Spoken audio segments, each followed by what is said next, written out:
उत्तर प्रदेश की 25 बड़ी खबरों में आपका स्वागत है। रुख करते हैं खबरों की ओर। यूपी में एनडीए को साधने में जुटी भाजपा सहयोगी दलों की बढ़ती मांगों के बीच मोदी का झालमुड़ी संदेश। उत्तर प्रदेश की राजनीति में एनडीए के सहयोगी दलों की बढ़ती महत्वाकांक्षाओं ने भाजपा की चुनौती बढ़ा दी है। मिशन 2027 को ध्यान में रखते हुए भाजपा अपने सहयोगियों को साथ बनाए रखने की कोशिश में जुटी हुई है। इसी कड़ी में प्रधानमंत्री नरेंद्र मोदी ने दिल्ली में निषाद पार्टी के प्रमुख संजय निषाद, सुभा सपा के ओम प्रकाश राजभर, रालोद के जयंत चौधरी और अपना दल एस की अनुप्रिया पटेल से गर्मजोशी से मुलाकात की। संजय निषाद और ओम प्रकाश राजभर को झालमुड़ी खिलाकर पीएम मोदी ने यह संकेत दिया कि भाजपा अपने सहयोगी दलों की नाराजगी को बढ़ने नहीं देना चाहती है। दरअसल 2024 लोकसभा चुनाव में उत्तर प्रदेश में भाजपा को अपेक्षित सफलता नहीं मिली थी। इसके बाद पार्टी अब पिछड़े और वंचित वर्गों के बीच अपनी पकड़ मजबूत करने के लिए सहयोगी दलों के साथ तालमेल बनाए रखने पर जोर दे रही है। वही सहयोगी दल भी अपने बढ़ते जनाधार के आधार पर ज्यादा विधानसभा सीटों की मांग कर रहे हैं। ओम प्रकाश राजभर 30 से अधिक सीटों पर दावा जता चुके हैं, जबकि संजय निषाद ने 80 सीटों पर एनडीए उम्मीदवारों को जिताने की बात कहकर अपनी राजनीतिक ताकत को संदेश दिया है। पश्चिम यूपी में जाट वोटों के लिए रालोद और पूर्वांचल में निषाद राजभर तथा कुर्मी समाज के प्रभाव को देखते हुए भाजपा इन दलों को साधने में लगी हुई है। राजनीतिक जानकारों का मानना है कि भाजपा और उसके सहयोगी दोनों एक दूसरे की जरूरत है, इसलिए आने वाले समय में सीटों की बंटवारे और राजनीतिक हिस्सेदारी को लेकर बातचीत और तेज हो सकती है। फिलहाल भाजपा का संदेश साफ है, मिशन 2027 के लिए गठबंधन को हर हाल में मजबूत बनाए रखना है। आप हमें सपोर्ट करने के लिए हमारे चैनल को लाइक, शेयर और सब्सक्राइब करिए। और आप यूपी के किस गांव, शहर या जिला से देख रहे हैं, कमेंट सेक्शन में कमेंट करके जरूर बताइए। यूपी की जिला पंचायतों में 450 से अधिक युवाओं को मिलेगा रोजगार, आउटसोर्सिंग से होगी भर्ती। उत्तर प्रदेश सरकार ने जिला पंचायतों में रोजगार के नए अवसर खोलने की तैयारी की है। ग्रामीण क्षेत्रों में मानचित्र स्वीकृति और भवन निर्माण से जुड़े कार्यों के लिए जिला पंचायतें अब आउटसोर्सिंग के माध्यम से तकनीकी स्टाफ नियुक्त करेंगी। इस फैसले से 450 से अधिक युवाओं को नौकरी मिलने की संभावना है। मॉडल भवन निर्माण एवं विकास उपविधियां 2026 के तहत architect, civil engineer, structural engineer, नगर नियोजक, पर्यवेक्षक और लैंडस्केप आर्किटेक्ट जैसे पदों पर नियुक्तियां की जाएंगी। इन कर्मचारियों का मानदेय जिला पंचायतें स्वयं वहन करेंगी। प्रत्येक पद के लिए निर्धारित शैक्षणिक योग्यता और अनुभव अनिवार्य होगा। सरकार को इस प्रस्ताव पर सुझाव और आपत्तियां मिल चुकी हैं। आवश्यक संशोधनों के बाद उपविधियों को अंतिम रूप दिया जाएगा और जिला पंचायत बोर्ड की मंजूरी के बाद भर्ती प्रक्रिया शुरू हो जाएगी। ये कदम ग्रामीण विकास को गति देने के साथ साथ तकनीकी क्षेत्र के युवाओं के लिए रोजगार के नए अवसर प्रदान करेगा। यूपी पंचायत चुनाव की वोटर लिस्ट जारी, 1000 पुरुषों पर 873 महिला मतदाता दर्ज। उत्तर प्रदेश में होने वाले त्रिस्तरीय पंचायत चुनाव से पहले मतदाता सूची के आंकड़े सामने आ गए हैं। नई सूची के अनुसार प्रदेश में प्रति 1000 पुरुष मतदाताओं पर 873 महिला मतदाता दर्ज की गई हैं। कुल 12 करोड़ 58 लाख मतदाताओं में 6 करोड़ 71 लाख पुरुष और 5 करोड़ 86 लाख महिला वोटर शामिल है। यानी मतदाता सूची में पुरुषों की हिस्सेदारी 53% और महिलाओं की 47% है। हालांकि ये आंकड़ा भारत निर्वाचन आयोग की मतदाता सूची की तुलना में बेहतर है, जहां प्रति 1000 पुरुषों पर 834 महिलाएं दर्ज हैं। लेकिन 2011 की जनगणना के अनुसार प्रदेश में प्रति 1000 पुरुषों पर 912 महिलाओं की आबादी है, जिसके मुकाबले पंचायत वोटर लिस्ट में महिलाओं की भागीदारी अभी भी कम है। जिलों की बात करें तो जौनपुर और आजमगढ़ में सबसे अधिक मतदाता हैं। जौनपुर में करीब 37 लाख और आजमगढ़ में 35 लाख से ज्यादा मतदाता दर्ज किए गए हैं। वहीं सबसे कम मतदाता गौतम बुद्ध नगर और गाजियाबाद में है। उधर ग्राम पंचायत प्रधानों का कार्यकाल समाप्त हो चुका है और उन्हें प्रशासक की जिम्मेदारी सौंप दी गई है। जिला पंचायत अध्यक्षों और ब्लॉक प्रमुखों का कार्यकाल भी अगले महीने पूरा होने वाला है। इसी बीच पंचायत चुनाव समय पर कराने का मामला फिलहाल हाईकोर्ट में विचाराधीन है, जिस पर सभी की नजरें टिकी हुई हैं। यूपी के मदरसों में भर्ती पर विवाद, नियुक्तियों पर रोक के बावजूद 45 शिक्षकों की नियुक्ति का आरोप। उत्तर प्रदेश के अनुदानित मदरसों में शिक्षकों की भर्ती को लेकर नया विवाद सामने आया है। आरोप है कि राज्य सरकार द्वारा नियुक्तियों पर रोक लगाए जाने के बावजूद अप्रैल और मई 2025 के दौरान 45 से अधिक शिक्षकों की नियुक्तियां कर दी गई। इस मामले की शिकायत राष्ट्रीय मानवाधिकार आयोग यानी NHRC तक पहुंची, जिसके बाद आयोग ने अल्पसंख्यक कल्याण विभाग को कारण बताओ नोटिस जारी किया है। शिकायत में दावा किया गया है कि जिन शिक्षकों की नियुक्ति की गई है उनकी शैक्षिक योग्यताओं पर भी सवाल है। साथ ही ये भी कहा गया है कि मदरसों में SCERT और NCERT पाठ्यक्रम लागू होने के बाद शिक्षकों की योग्यता निर्धारित मानकों के अनुरूप नहीं है। बताया गया है कि प्रदेश में कई मदरसों, जिनमें प्रयागराज, गाजीपुर, कानपुर, अयोध्या और बाराबंकी के संस्थान शामिल हैं, उसमें ये नियुक्तियां हुई हैं। मानवाधिकार कार्यकर्ता तलहा अंसारी ने इस संबंध में दस्तावेज आयोग को सौंपे हैं। वहीं अल्पसंख्यक कल्याण विभाग का कहना है कि शिकायतों की जांच जारी है और कुछ मामलों में कार्रवाई भी की जा चुकी है। अब सभी की नजरें एनएचआरसी की जांच और विभाग के जवाब पर टिकी हुई हैं, जिससे इस पूरे मामले की सच्चाई सामने आ सके। 2027 विधानसभा चुनाव की तैयारी में जुटी सपा हर सीट पर पहले से तय करेगी उम्मीदवार। उत्तर प्रदेश में 2027 विधानसभा चुनाव भले अभी दूर हो, लेकिन समाजवादी पार्टी ने अपनी चुनावी तैयारियां तेज कर दी है। पार्टी की रणनीति है कि सभी विधानसभा सीटों पर समय से पहले संभावित उम्मीदवारों के नाम तय कर दिए जाएं, ताकि उन्हें अपने क्षेत्र में काम करने और संगठन मजबूत करने के लिए पर्याप्त समय मिल सके। इसके लिए सपा हर सीट की विस्तृत मैपिंग करा रही है और स्थानीय संगठन, फ्रंटल संगठनों तथा कार्यकर्ताओं से फीडबैक लिया जा रहा है। बूथ स्तर तक की रिपोर्ट तैयार कर जाति समीकरण, स्थानीय मुद्दों और जीत की संभावनाओं का आकलन भी किया जा रहा है। पार्टी सूत्रों के मुताबिक कई सीटों पर संभावित उम्मीदवारों के नाम लगभग तय हो चुके हैं। उन्हें चुनावी तैयारी शुरू करने का संकेत भी दिया गया है। सपा फिलहाल अपने मौजूदा विधायकों का टिकट काटने के पक्ष में नहीं दिख रही है। केवल विशेष परिस्थितियों में ही बदलाव पर विचार किया जाएगा। 2024 लोकसभा चुनाव में बेहतर प्रदर्शन से उत्साहित सपा अब उसी रणनीति को विधानसभा चुनाव में भी दोहराना चाहती है। साथ ही पार्टी कांग्रेस के साथ गठबंधन बनाए रखने की इच्छुक है। इसलिए अंतिम उम्मीदवारों की घोषणा सहयोगी दलों की चर्चा के बाद ही की जाएगी। कुल मिलाकर सपा 2027 की लड़ाई के लिए अभी से मजबूत जमीन तैयार करने में जुट गई है। विकसित भारत 2047 के लक्ष्य को नई गति देने में जुटा उत्तर प्रदेश। नीति आयोग बैठक में बोले सीएम योगी। नई दिल्ली में प्रधानमंत्री नरेंद्र मोदी की अध्यक्षता में आयोजित नीति आयोग की 11वीं शासी परिषद की बैठक में मुख्यमंत्री योगी आदित्यनाथ ने हिस्सा लिया। बैठक में विकसित भारत @2047 के लक्ष्य को लेकर व्यापक चर्चा हुई, जिसमें मानव विकास, सुशासन और जन भागीदारी को विकास का प्रमुख आधार बनाने पर जोर दिया गया है। बैठक के बाद मुख्यमंत्री योगी आदित्यनाथ ने कहा कि प्रधानमंत्री मोदी के नेतृत्व में विकसित भारत के संकल्प को नई गति देने पर सार्थक मंथन हुआ है। उन्होंने कहा कि उत्तर प्रदेश भी इस राष्ट्रीय लक्ष्य को हासिल करने में सक्रिय और प्रभावी भूमिका निभा रहा है। प्रदेश सरकार मानव संसाधन विकास, पारदर्शी प्रशासन, बेहतर सुशासन और जन भागीदारी को केंद्र में रखकर योजनाओं को लागू कर रही है, ताकि विकास का लाभ समाज के अंतिम व्यक्ति तक पहुंच सके। मुख्यमंत्री ने यह भी कहा कि हर नागरिक को सशक्त बनाना ही विकसित भारत की मजबूत नींव है। नीति आयोग की ये बैठक केंद्र और राज्यों के बीच बेहतर समन्वय, नवाचार और समावेशी विकास की रणनीति को मजबूत करने की दिशा में अहम मानी जा रही है। इसी के जरिए वर्ष 2047 तक भारत को विकसित राष्ट्र बनाने के लक्ष्य को गति देने की कोशिश की जा रही है। यूपी में बाढ़ से निपटने की बड़ी तैयारी। 44 जिलों की 118 तहसीलों में एक साथ हुई मॉक ड्रिल। मानसून और संभावित बाढ़ के खतरों को देखते हुए उत्तर प्रदेश सरकार ने आपदा प्रबंधन की तैयारियां तेज कर दी हैं। इसी कड़ी में राष्ट्रीय आपदा प्रबंधन प्राधिकरण और उत्तर प्रदेश राज्य आपदा प्रबंधन प्राधिकरण के संयुक्त प्रयास की प्रदेश के 44 बाढ़ प्रभावित जिलों की 118 संवेदनशील तहसीलों में एक साथ व्यापक मॉडल आयोजित की गई। इस अभ्यास का उद्देश्य बाढ़ जैसी आपदा की स्थिति में राहत और बचाव कार्यों की तैयारियों को परखना और विभिन्न विभागों के बीच बेहतर समन्वय सुनिश्चित करना था। लखनऊ स्थित योजना भवन से वीडियो कॉन्फ्रेंसिंग के माध्यम से पूरे अभियान की निगरानी की गई। मॉक ड्रिल में जिला प्रशासन, पुलिस, स्वास्थ्य विभाग, सिंचाई विभाग, पशुपालन विभाग, एनडीआरएफ, एसडीआरएफ और अन्य संबंधित एजेंसियों ने सक्रिय भागीदारी की। लखनऊ की बख्शी का तालाब तहसील में आयोजित गतिविधियों का स्थल निरीक्षण भी किया गया। खास बात यह रही कि इस अभ्यास को देखने और इससे सीख लेने के लिए उत्तराखंड, राजस्थान, बिहार, असम, हरियाणा और पंजाब के प्रतिनिधि भी शामिल हुए। सरकार का मानना है कि इस तरह के अभ्यास से आपदा के समय त्वरित और प्रभावी राहत कार्य सुनिश्चित किए जा सकेंगे, जिससे जान माल के नुकसान को कम किया जा सकेगा। यूपी में नवजात मृत्यु दर घटाने की बड़ी पहल। अब लेबर रूम में बाल रोग विशेषज्ञ की तैनाती होगी अनिवार्य। उत्तर प्रदेश सरकार ने नवजात शिशुओं की मृत्यु दर कम करने के लिए एक बड़ा फैसला लिया है। अब प्रदेश के सभी प्रसव केंद्रों और लेबर रूम में बाल रोग विशेषज्ञ डॉक्टरों, नवजात शिशु देखभाल में प्रशिक्षित नर्सों की तैनाती अनिवार्य की जाएगी। यह निर्णय लखनऊ में आयोजित स्वास्थ्य विशेषज्ञों की बैठक में लिया गया, जहां नवजात मृत्यु दर को लेकर विस्तृत मंथन किया गया। बैठक में बताया गया कि शिशुओं की सबसे अधिक मौत जन्म के पहले 1 घंटे से लेकर 7 दिन के अंदर होती है। विशेषज्ञों का मानना है कि इस गोल्डन आवर में सही चिकित्सा और निगरानी मिलने पर बड़ी संख्या में बच्चों की जान बचाई जा सकती है।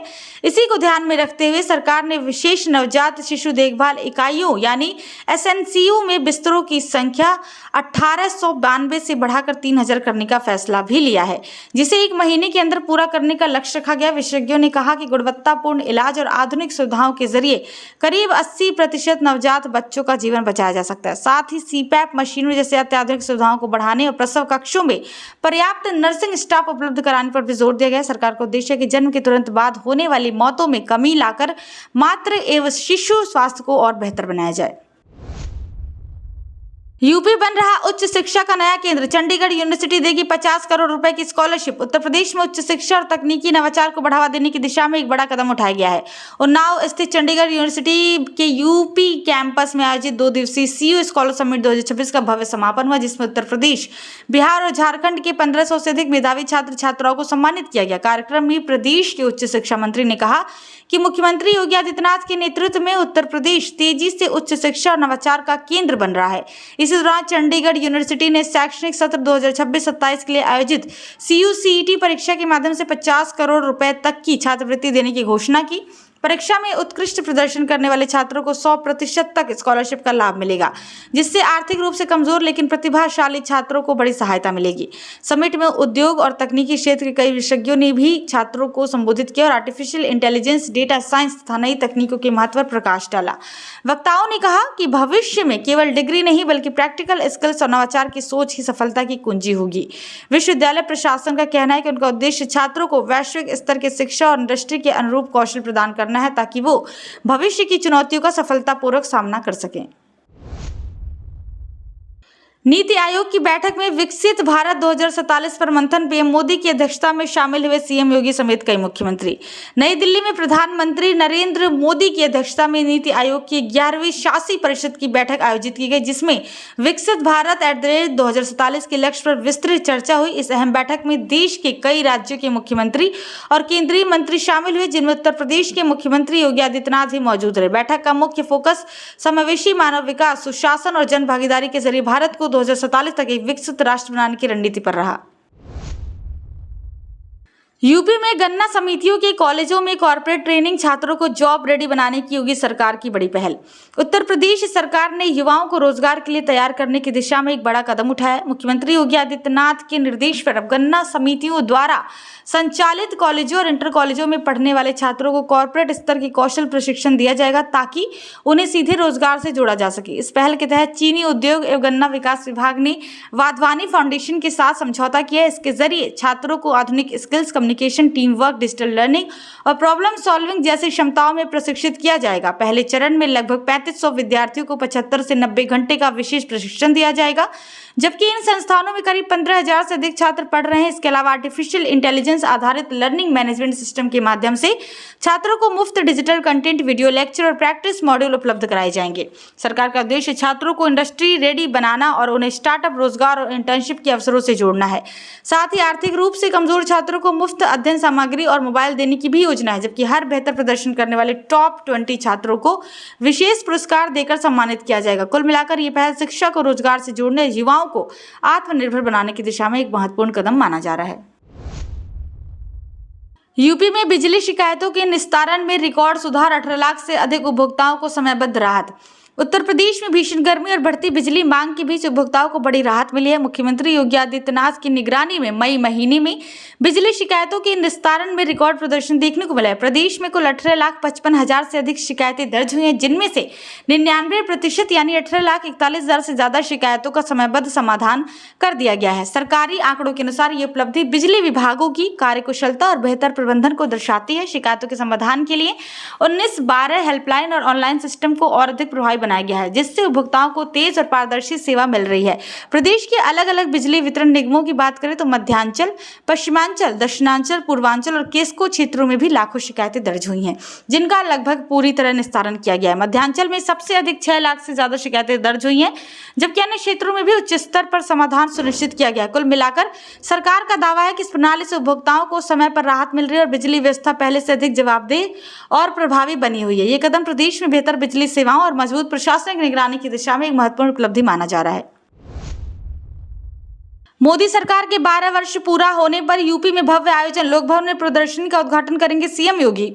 प्रधानमंत्री नरेंद्र मोदी की नेतृत्व वाली केंद्र सरकार के 12 वर्ष पूरा होने पर उत्तर प्रदेश में बड़े स्तर पर कार्यक्रमों का आयोजन किया जा रहा है। इसी क्रम में राजधानी लखनऊ स्थित लोक भवन में एक विशेष प्रदर्शनी का उद्घाटन मुख्यमंत्री योगी आदित्यनाथ करेंगे, जिसमें सरकार की 12 वर्षों की उपलब्धियों, विकास योजना और सुशासन की मॉडल को प्रदर्शित किया जाएगा। इस कार्यक्रम में एनडीए के सहयोगी दलों के नेता भी शामिल होंगे, जिनमें अपना दल, निषाद पार्टी, सुभाष और राष्ट्रीय लोक दल के प्रतिनिधि मौजूद रहेंगे। प्रदर्शनी के साथ साथ मुख्यमंत्री मीडिया से संवाद भी करेंगे और केंद्र सरकार की विकास यात्रा पर प्रकाश भी डालेंगे। इसी अवसर पर सीएम योगी इलेक्ट्रिक बसों को भी हरी झंडी दिखाएंगे और नोएडा इलेक्ट्रिक बस डिपो का शुभारंभ करेंगे, जिससे सार्वजनिक परिवहन को नई दिशा मिलने की उम्मीद है। कुल 110 में से 45 इलेक्ट्रिक बसों का पहले चरण में संचालन शुरू किया जाएगा। इसके अलावा मुख्यमंत्री शाम को वाराणसी पहुंचकर विभिन्न योजनाओं के लाभार्थियों को सम्मानित करेंगे और शहरी आजीविका मिशन सहित कई विभागों की उपलब्धियों को जनता के सामने रखेंगे। कुल मिलाकर यह आयोजन केंद्र और राज्य सरकार की 12 वर्षों की विकास यात्रा और सुशासन के संदेश को जनता तक पहुंचाने का महत्वपूर्ण अवसर माना जा रहा है। अखिलेश यादव की बेटी पर आपत्तिजनक टिप्पणी और फर्जी फोटो वायरल। कानपुर में 3 लोगों पर केस दर्ज। कानपुर में समाजवादी पार्टी के राष्ट्रीय अध्यक्ष अखिलेश यादव की बेटी को लेकर सोशल मीडिया पर आपत्तिजनक टिप्पणी और फर्जी फोटो प्रसारित करने के मामले में साइबर थाने में 3 लोगों के खिलाफ केस दर्ज किया गया है। मामला सपा अधिवक्ता सभा की शिकायत के बाद सामने आया, जिसमें आरोप लगाया गया कि कुछ सोशल मीडिया आईडी से पूर्व मुख्यमंत्री की बेटी के खिलाफ झूठी और तथ्यहीन जानकारी पोस्ट की गई है और उनकी गलत तस्वीरें भी वायरल की गई हैं। शिकायत में कहा गया है कि इस तरह की हरकत से न सिर्फ परिवार की छवि खराब होने की कोशिश की गई, बल्कि राजनीतिक स्तर पर भी गलत संदेश फैलाया गया। इस मामले में पुलिस ने भरत कुमार पटेल, नागेश्वर सिंह और विनोद कुमार यादव के खिलाफ आईटी एक्ट के तहत मुकदमा दर्ज कर जांच शुरू कर दी। साइबर सेल के अनुसार सभी डिजिटल साक्ष्यों की जांच की जा रही है और आगे की कार्रवाई सबूतों के आधार पर होगी। वहीं पुलिस ने स्पष्ट कर दिया है कि सोशल मीडिया पर गलत जानकारी फैलाने वालों पर सख्त कार्रवाई की जाएगी और किसी भी तरह की अफवाह या फर्जी कंटेंट बर्दाश्त नहीं किया जाएगा। चतुर्मास में मतांतरण के खिलाफ अभियान चलाएंगे संत, घर वापसी पर रहेगा जोर। प्रयागराज में चतुर्मास के दौरान संतों ने मतांतरण के खिलाफ व्यापक अभियान चलाने की घोषणा की है। इस दौरान अखिल भारतीय अखाड़ा परिषद और अखिल भारतीय दंडी सन्यासी परिषद के संत सनातन धर्म के प्रचार, सत्संग, संवाद और साहित्य वितरण के माध्यम से लोगों को जागरूक करेंगे और घर वापसी के प्रयासों पर विशेष जोर देंगे। ये चतुर्मास 29 जुलाई गुरु पूर्णिमा से शुरू होकर 24 नवंबर कार्तिक पूर्णिमा तक चलेगा, जिसमें संत एक स्थान पर रहकर साधना के साथ सामाजिक अभियान भी चलाएंगे। योजना के तहत संत उन परिवारों से संपर्क करेंगे जिनके सदस्य मतांतरण कर चुके हैं और उनके कारणों को समझने का प्रयास करेंगे। गरीबी या किसी अन्य कारण से हुए मतांतरण की स्थिति में आर्थिक सहायता और संवाद के जरिए उन्हें वापस जोड़ने की कोशिश की जाएगी। संत समाज के अनुसार इस अभियान में स्वामी विवेकानंद, तुलसीदास, मीराबाई और संत नामदेव जैसे महापुरुषों की जीवन से जुड़ी पुस्तकों का वितरण भी किया जाएगा। हर संत को प्रतिदिन कम से कम 15 से 20 लोगों से संवाद करने का निर्देश दिया गया है और पूरे अभियान की रिपोर्ट 2027 तक तैयार की जाएगी, जिसे बाद में उच्च स्तर पर भी भेजा जाएगा। अखाड़ा परिषद का कहना है कि वर्तमान समय में मतांतरण एक बड़ी चुनौती बन गया है, जिसमें अब केवल आर्थिक रूप से कमजोर ही नहीं बल्कि पढ़े लिखे और संपन्न लोग भी शामिल हो रहे हैं। इसी कारण इस बार चतुर्मास को जागरूकता और संवाद का माध्यम बनाकर व्यापक स्तर पर अभियान चलाने का निर्णय लिया गया है। यूपी में पशु चिकित्सा अधिकारी के 404 पदों पर भर्ती 3 अक्टूबर को होगी स्क्रीनिंग परीक्षा। उत्तर प्रदेश में पशुपालन विभाग के तहत पशु चिकित्सा अधिकारी के 404 पदों पर भर्ती प्रक्रिया को लेकर बड़ी अपडेट सामने आई है। उत्तर प्रदेश लोक सेवा आयोग यानी उत्तर प्रदेश लोक सेवा आयोग ने इस भर्ती की स्क्रीनिंग परीक्षा की योजना जारी कर दी है, जिसके अनुसार परीक्षा का आयोजन 3 अक्टूबर को किया जाएगा। आयोग ने बताया कि ये परीक्षा वस्तुनिष्ठ यानी ऑब्जेक्टिव प्रकार की होगी, जिसमें कुल 150 प्रश्न पूछे जाएंगे और परीक्षा 450 अंकों की होगी। इसे 2 घंटे में पूरा करना होगा। परीक्षा को 2 भागों में बांटा गया है। पहले भाग में सामान्य अध्ययन और सामान्य ज्ञान से जुड़े 50 प्रश्न होंगे, जिनके लिए 150 अंक निर्धारित हैं। दूसरे भाग में पशु चिकित्सा विज्ञान विषय से जुड़े 100 प्रश्न पूछे जाएंगे, जिनके लिए 300 अंक तक तय किए गए हैं। आयोग ने यह भी स्पष्ट किया कि स्क्रीनिंग परीक्षा में सफल होने वाले अभ्यर्थियों को साक्षात्कार के लिए बुलाया जाएगा, जो 50 अंकों का ही होगा। अंतिम चयन स्क्रीनिंग परीक्षा और इंटरव्यू में प्राप्त कुल अंकों के आधार पर किया जाएगा। आयोग ने सभी अभ्यर्थियों से समय पर तैयारी करने और विस्तृत परीक्षा योजना को वेबसाइट से देखने की सलाह दी है। नोएडा, ग्रेटर नोएडा में बड़ा भूखंड घोटाला, किसानों के नाम पर आवंटित जमीन पर अधिकारियों पर कब्जे के आरोप। नोएडा और ग्रेटर नोएडा में किसानों के हक के लिए आवंटित आबादी भूखंडों में बड़े घोटाले का खुलासा हुआ है, जिसमें आरोप है कि नियोजन विभाग के कुछ अधिकारियों ने ही अपने पद की शक्ति का दुरुपयोग कर पॉश इलाकों में जमीन पर कब्जा कर लिया। मामला नोएडा और ग्रेटर नोएडा से जुड़ा है, जहाँ किसानों के लिए तय किए गए भूखंडों को सस्ती दरों पर खरीदकर बाद में प्राइम लोकेशन में बदलने और भारी मुनाफा कमाने के आरोप लगे हैं। रिपोर्ट के अनुसार किसानों ने मजबूरी में अपनी जमीन संबंधी दस्तावेज बेहद कम कीमत पर बेच दिए, क्योंकि उन्हें वर्षों तक भूखंड नहीं मिल पा रहे थे। आरोप है कि जिन जगहों पर ये भूखंड होने चाहिए थे, वहां अब मॉल, पीजी, हॉस्टल और रेस्टोरेंट जैसी व्यावसायिक गतिविधियां चल रही हैं। कई गांव जैसे शहदरा, हाजीपुर, इटेडा, हैबतपुर और तुसियाना के आसपास इस तरह के प्लॉट होने की बात सामने है। तिलपता गांव में कंटेनर डिपो के लिए आवंटित जमीन के बदले 27 साल बाद भी किसानों को भूखंड नहीं मिले हैं। वहीं एमानाबाद गांव में भूखंडों की लोकेशन बार बार बदले जाने और रसूख सुखदारों को फायदे पहुंचाने के भी आरोप लगे हैं। प्रशासनिक स्तर पर जांच और कार्रवाई की बात कही गई है, जिसमें प्राधिकरण अधिकारियों की संलिप्तता पाए जाने पर सख्त कदम उठाने का आश्वासन दिया गया है। मामला पहले भी कई बार विवादों में रह चुका है और सीएजी रिपोर्ट में भी अनियमितताओं का जिक्र हो चुका है। एशिया का सबसे बड़ा नोएडा इंटरनेशनल एयरपोर्ट 15 जून से होगा तैयार। खराब मौसम में भी नहीं रुकेगी उड़ानें। नोएडा और एनसीआर के लिए बड़ी खबर है कि नोएडा इंटरनेशनल एयरपोर्ट 15 जून से व्यावसायिक उड़ानों के लिए पूरी तरह तैयार हो जाएगा। इसे एशिया का सबसे बड़ा और दुनिया का चौथा सबसे बड़ा एयरपोर्ट बताया जा रहा है। इस एयरपोर्ट की सबसे बड़ी खासियत इसका आधुनिक तकनीक से लैस सिस्टम, जिससे बेहद खराब मौसम और कम दृश्यता में भी उड़ानों का संचालन बाधित नहीं होगा। जेवर में बने इस एयरपोर्ट का 3900 मीटर लंबा और 60 मीटर चौड़ा रनवे तैयार किया जाएगा, जिस पर A350 और बोइंग 787 जैसे बड़े विमान आसानी से लैंड कर सकेंगे।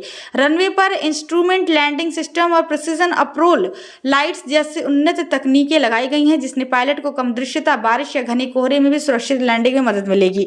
ये एयरपोर्ट CAT 3B क्षमता से लैस है, जो दुनिया के चुनिंदा एयरपोर्ट्स में ही मौजूद है।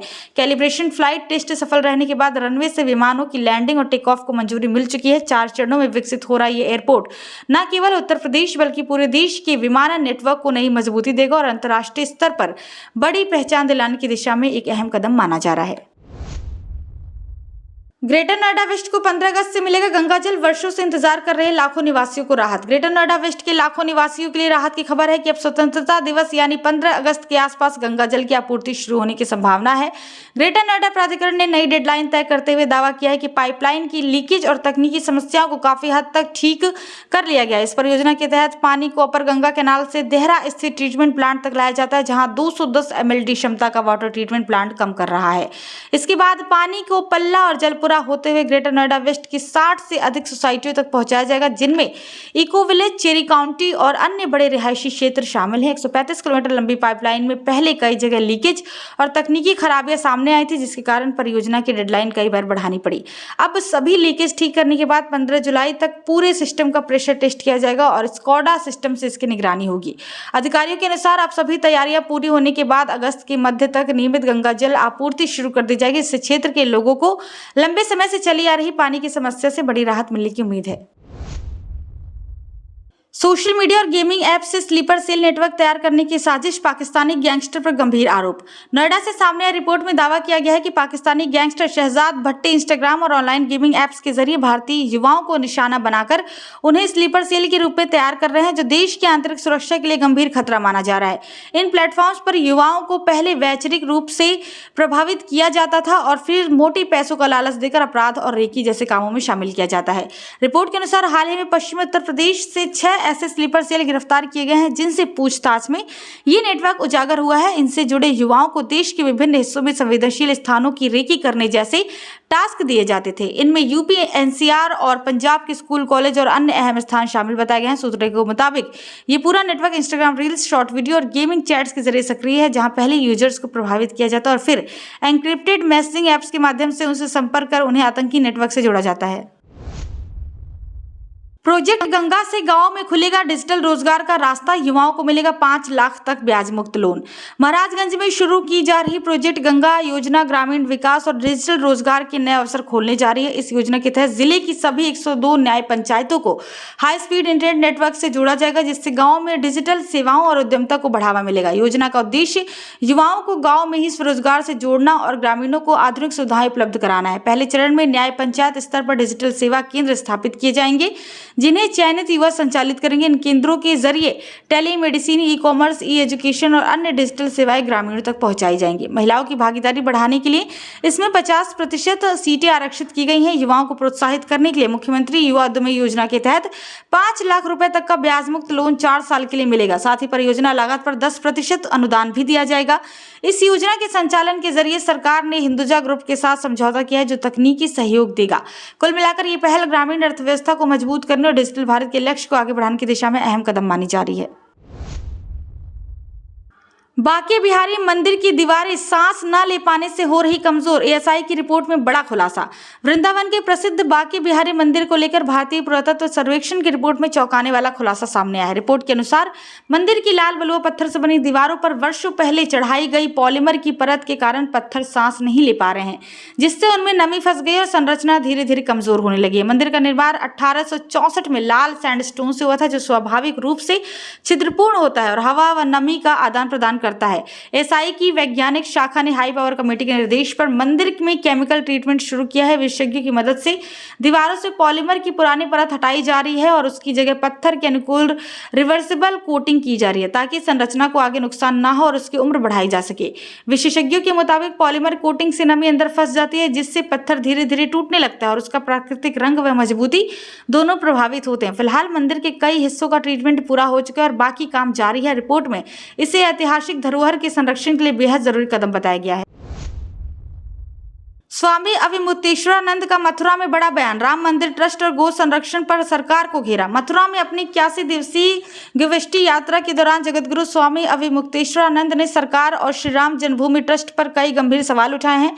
उन्होंने कहा कि राम मंदिर ट्रस्ट में अनियमितताओं और चोरी जैसी बातें नहीं हैं और ये लंबे समय से चलती आ रही है। उनके अनुसार ट्रस्ट में साधु संतों की जगह अपने कार्यकर्ता रखे गए ताकि मनमानी की जा सके। स्वामी अविमुक्तेश्वरानंद ने गो संरक्षण के मुद्दे पर भी सरकार को घेरा और कहा कि 2014 के बाद गंगा और यमुना की सफाई के वादे पूरे नहीं हो पाए, जिससे जनता अब सरकार की कथनी और करनी का अंतर समझ चुकी है।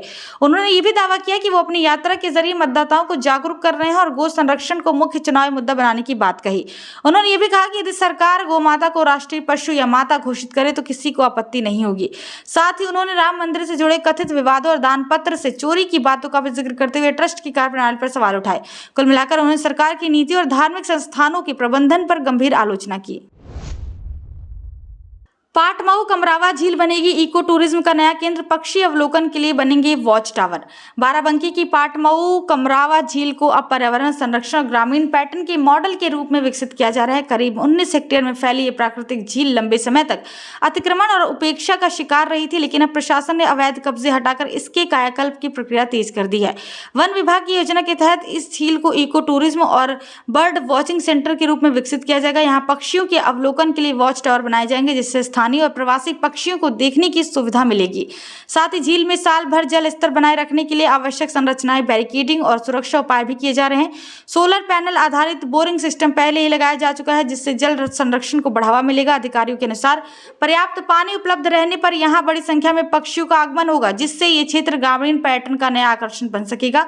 कुल मिलाकर ये परियोजना प्रकृति संरक्षण के साथ साथ स्थानीय विकास और रोजगार को बढ़ावा देगी।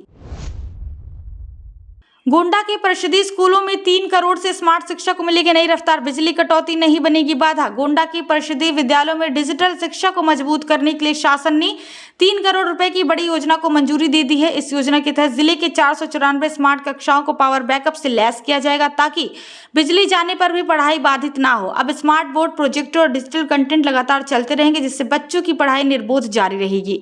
पहले ग्रामीण क्षेत्रों में बिजली कटौती के कारण स्मार्ट क्लासेस अक्सर बंद हो जाती थी, जिससे डिजिटल शिक्षा का उद्देश्य पूरा नहीं हो पाता था। इन समस्या को देखते हुए 357 विद्यालयों को इन्वर्टेड बैटरियों और स्टेबलाइजर के लिए प्रति स्कूल 38,000 रुपए दिए गए हैं, जबकि 137 विद्यालयों को उच्च क्षमता वाले बैकअप सिस्टम के लिए 1 लाख रुपए प्रति स्कूल का बजट स्वीकृत किया गया है। अधिकारियों के अनुसार इस व्यवस्था से अब स्कूलों की पढ़ाई मौसम या बिजली आपूर्ति पर निर्भर नहीं रहेगी। इस पहल से ग्रामीण क्षेत्रों के बच्चों को आधुनिक तकनीक आधारित शिक्षा का फायदा मिलेगा और उनके सीखने की प्रक्रिया अधिक प्रभावी और निरंतर बन सकेगी। कुल मिलाकर ये योजना गाँव में शिक्षा को डिजिटल रूप से मजबूत करने की दिशा में एक अहम कदम मानी जा रही है। 2027 यूपी चुनाव में अयोध्या बनेगा बड़ा मुद्दा, सपा बीजेपी आमने सामने, कांग्रेस ने भी साधा निशाना। 2027 के उत्तर प्रदेश विधानसभा चुनाव से पहले अयोध्या और राम मंदिर को लेकर सियासत तेज हो गई। खबर के मुताबिक राम मंदिर के चढ़ावे और दान पात्र में कथित चोरी के आरोपों ने राजनीतिक माहौल गरमा दिया है। समाजवादी पार्टी के अध्यक्ष अखिलेश यादव ने इस मुद्दे को उठाते हुए भारतीय जनता पार्टी पर सवाल खड़े किए, जिसके बाद बीजेपी और विपक्ष के बीच तीखी बयानबाजी शुरू हो गई है।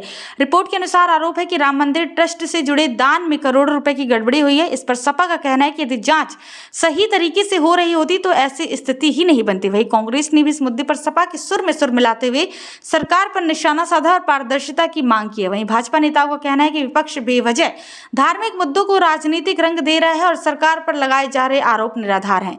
इस पूरे विवाद के बीच राजनीतिक विशेषज्ञों का मानना है कि अयोध्या और राम मंदिर 2027 के चुनाव में एक बड़ा और निर्णायक मुद्दा बन सकता है। फिलहाल इस विवाद के शांत होने के कोई संकेत नहीं दिख रहे हैं और यूपी की राजनीति में इसका असर लगातार बढ़ता जा रहा है। योगी सरकार का दावा, मई में 99% बिजली शिकायतों का हुआ निस्तारण, उपभोक्ताओं को मिली बड़ी राहत। उत्तर प्रदेश में भीषण गर्मी और बढ़ती बिजली मांग के बीच राज्य सरकार ने दावा किया है कि बिजली शिकायतों के समाधान में रिकॉर्ड प्रदर्शन किया गया है। खबर के अनुसार मुख्यमंत्री योगी आदित्यनाथ के मार्गदर्शन में ऊर्जा विभाग और यूपीपीसीएल ने मई महीने में 99% बिजली शिकायतों का निस्तारण किया है। आंकड़ों के मुताबिक मई में पूरे प्रदेश में कुल 18,55,713 शिकायतें दर्ज हुई, जिनमें से 18,41,683 शिकायतों का समयबद्ध समाधान किया गया है। शिकायतों में बिजली कटौती, बिलिंग, स्मार्ट मीटर और सेवा संबंधी समस्याएं प्रमुख रहीं। सभी डिस्कॉम पश्चिमांचल, दक्षिणांचल, मध्यांचल, पूर्वांचल और केसको में अधिकांश शिकायतों का समाधान कर दिया गया है। रिपोर्ट में बताया गया कि पश्चिमांचल, दक्षिणांचल, पूर्वांचल क्षेत्रों में लगभग सभी शिकायतों का 100% निस्तारण हुआ, जबकि मध्यांचल और केसको में भी बड़ी संख्या में शिकायतों का समाधान किया गया। सरकार का कहना है कि 19/12 हेल्पलाइन और ऑनलाइन ट्रैकिंग सिस्टम के जरिए शिकायत निस्तारण को पहले से अधिक तेज और पारदर्शी बनाया गया। सरकारी अधिकारियों के अनुसार निगरानी व्यवस्था मजबूत होने से उपभोक्ताओं को समय पर राहत मिल रही है और शिकायतों को तब तक बंद नहीं माना जाता है जब तक उपभोक्ता संतुष्ट ना हो जाएं। नीति आयोग बैठक में सीएम योगी बोले, विकसित भारत के निर्माण में भी यूपी निभा रहा सक्रिय भूमिका। नई दिल्ली में प्रधानमंत्री नरेंद्र मोदी की अध्यक्षता में नीति आयोग की 11वीं शासी परिषद की बैठक आयोजित हुई, जिसमें देश के कई राज्यों के मुख्यमंत्री और केंद्रीय मंत्री शामिल हुए। इस बैठक में उत्तर प्रदेश के मुख्यमंत्री योगी आदित्यनाथ ने भी भाग लिया और राज्य की विकास योजनाओं पर अपना पक्ष रखा। सीएम योगी ने कहा कि प्रधानमंत्री के विजन के अनुरूप उत्तर प्रदेश प्रत्येक नागरिक के सशक्तिकरण को विकास का आधार बनाकर विकसित भारत 2047 के लक्ष्य को हासिल करने में सक्रिय भूमिका निभा रहा है। उन्होंने बताया कि बैठक में समावेशी मानव विकास, सुशासन और जन भागीदारी जैसे विषयों पर विस्तार से चर्चा हुई, जो विकसित भारत के संकल्प को नई दिशा देने वाली है। सामाजिक त्रासदी से प्रभावित महिलाओं को मुख्य धारा से जोड़ेगी योगी सरकार, आवास और स्वास्थ्य योजनाओं का मिलेगा लाभ। उत्तर प्रदेश सरकार ने 3 तलाक और एसिड अटैक जैसी सामाजिक त्रासदियों से प्रभावित महिलाओं को मुख्य धारा से जोड़ने के लिए बड़ा कदम उठाया है।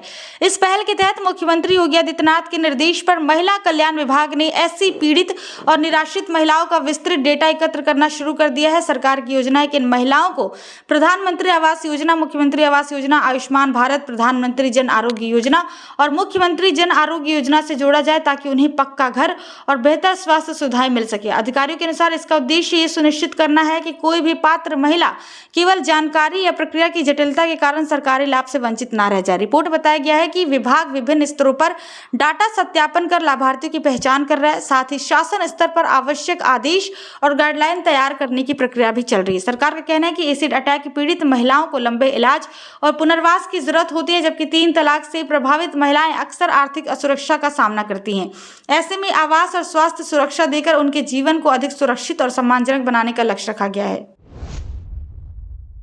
संभल का यमतीर्थ बनेगा मॉडल तीर्थ, 70% काम पूरा, इस्कॉन संभालेगी देखरेख। संभल की प्राचीन यमतीर्थ और यमघंट को अब मॉडल तीर्थ के रूप में विकसित किया जा रहा है। नगर पालिका के अनुसार इस परियोजना का करीब 70% निर्माण कार्य पूरा हो चुका है, जबकि शेष काम के लिए दूसरे किश्त का इंतजार किया जा रहा है। ये कार्य करीब 118 लाख रुपए की लागत से किया जा रहा है। खबर के मुताबिक यमतीर्थ परिसर में कुंड, परिक्रमा पथ और अन्य संरचनाओं का निर्माण लगभग अंतिम चरण में है। श्रद्धालुओं की सुविधा को ध्यान में रखते हुए पूरे क्षेत्र को धार्मिक और पर्यटन केंद्र के रूप में विकसित किया जा रहा है। नगर पालिका ने इसकी देखरेख और संचालन के लिए इस्कॉन संस्था को जोड़ने का निर्णय लिया है, जिससे भविष्य में यहाँ धार्मिक और सांस्कृतिक गतिविधियों को बढ़ावा मिलेगा। प्रशासन का मानना है कि इससे यमतीर्थ को एक व्यवस्थित और आध्यात्मिक केंद्र के रूप में नई पहचान मिलेगी। रिपोर्ट के अनुसार इसका लोकार्पण 13 फरवरी को प्रस्तावित है, जिसमें वरिष्ठ प्रशासनिक अधिकारी और जिला स्तर के प्रतिनिधियों की शामिल होने की संभावना है। अधिकारियों का कहना है कि सभी तैयारियां तेजी से पूरी की जा रही हैं और शेष कार्य दूसरी किश्त के मिलने के बाद पूरे कर दिए जाएंगे।